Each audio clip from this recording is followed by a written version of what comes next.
you're combing around the ear, obviously we can't move that ear. So you wanna comb carefully next to the ear. You also do not wanna avoid by pulling the hair back to avoid the ear or forward, because that's going to create some really uneven lines. You have to keep the hair where it naturally lays right over the ear. So you wanna pull it straight down.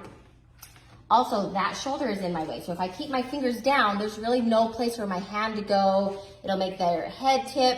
So instead of doing all of that, you can just simply bend your hand so it's like that. So see how that hair still is exactly where it naturally lays, but that hand is out of the way?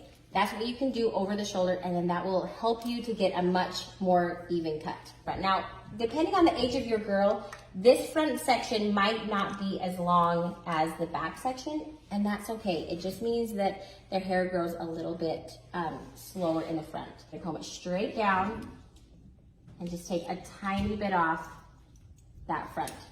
Okay, we've got the whole bottom length cut for her hair. Now, you will want to double check this. You will want to pull both hands or both sides of the hair down. Now, a lot of times, if one side is shorter than the other, it had to do with your head position. Okay, if this isn't the cutest little style on girls, I don't know what is.